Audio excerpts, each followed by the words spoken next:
આદરણીય સોની સાહેબ, પૂજ્ય ગુરુજનો, અહીંયા ઉપસ્થિત મહેમાનો અને વહાલા મારા મિત્રો, સૌને મારા ભાવભર્યા નમસ્કાર.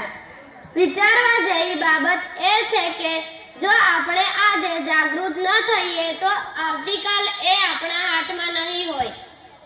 આધુનિક વિજ્ઞાને માનવજાતને અનેક ભેટ આપી છે, જેમાં સ્માર્ટફોન કદાચ સૌથી મોટી ક્રાંતિકારી શોધ છે. પરંતુ જે સાધન પ્રગતિ માટે હતું તે આજે યુવા પેઢી માટે વિનાશનું કારણ બની રહ્યું છે.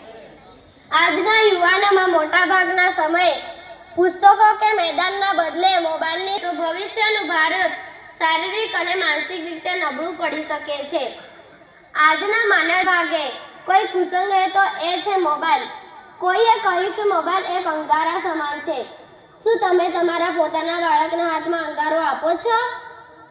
તો આજના માતા પિતા એવા જ હોય છે જે બાળકની જીદને પૂરી કરવા તરત જ તેના હાથમાં મોબાઈલ પકડાવી દે છે. અરે, આજે તો દરેક ક્રિયા વખતે બાળકને મોબાઈલની જ જરૂર પડી જાય છે. જો તમે તેને મોબાઈલ નહીં આપો તો તે ખાય નહીં, પીએ. કોઈ કામ કરાવું તો પહેલા તમારી સાથે શરત મૂકે, હું કામ તો કરું પણ પછી મને મોબાઈલ આપવો જ પડશે. માતા પિતા એવા જ હોય છે જે બાળકની જીદ પૂરી કરતા જ હોય છે. હું તો એવું માનું છું કે બાળકનું ભવિષ્ય બગાડવામાં માતા પિતાનો જ ભાગ છે. આજનો યુવાન આ મોબાઈલમાં ગેમ રમતો થઈ ગયો છે. જે આઉટડોર ગેમ શું છે તેની કંઈ ખબર રહેતી નથી. આજની પેઢીમાં શારીરિક બીમારી વધી ગઈ છે. આજના યુવાનોમાં એટેકના બનાવ વધી ગયા છે, કારણ કે તેનામાં કોઈ શારીરિક કે કસરત જેવી રમતો રમવાની આદત જ નથી રહી. સામે ભોજન પણ ફાસ્ટ ફૂડનું વધી ગયું છે. આપણા શરીરમાં જેવો ખોરાક જાય છે તે પ્રમાણે શરીરની કસરત થતી નથી.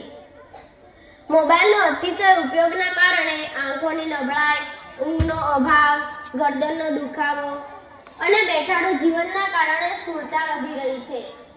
આજની પેઢીમાં એકાગ્રતામાં ઘટાડો, ચીડિયાપણું, ડિપ્રેશન અને વાસ્તવિક દુનિયાથી કપાઈ ગયો છે.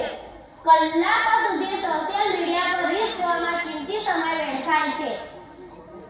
મોબાઈલ ફોન જેટલો આપણા માટે નુકસાનકારક છે એટલો મોબાઈલથી ફાયદા પણ છે.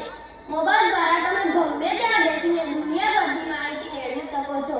વિડીયો કોલ દ્વારા વિદેશમાં કે દૂર રહેતા સ્વજનો સાથે વાતો કરવાથી અંતર ઓછું લાગે છે. કટોકટીના સમય અથવા કોઈ ખાસ પ્રસંગે સેકન્ડોમાં સંદેશ પહોંચાડી શકાય છે. અજાણ્યા રસ્તા ઉપર રસ્તા શોધવા માટે મોબાઈલ સૌથી મોટો મદદરૂપ થાય છે.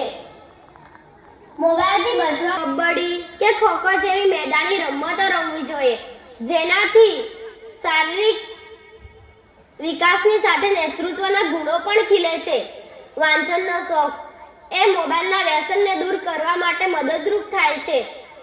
માતા પિતાએ પોતાના બાળકો સામે પોતે મોબાઈલનો ઓછો ઉપયોગ કરીને આદર્શ પૂરો પાડવો જોઈએ.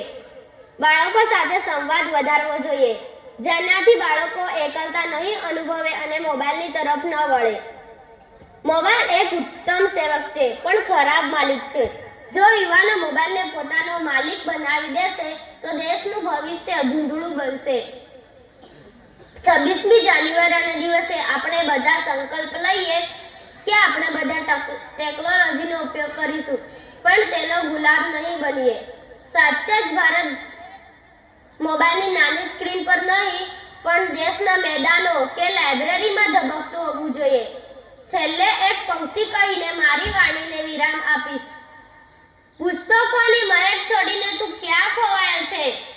પુસ્તકોની મહેક છોડીને તું ક્યાં ખોવાયો છે? મોબાઈલની આ માયામાં તું જીવતો દફનાયો છે. જાગ્ય યુવાન, જાગ્ય યુવાન, દુનિયા તારી રાહ જુએ છે. બહાર નીકળ આ સ્ક્રીનમાંથી, આખું આ તારું જ છે. જય હિન્દ, જય ભારત.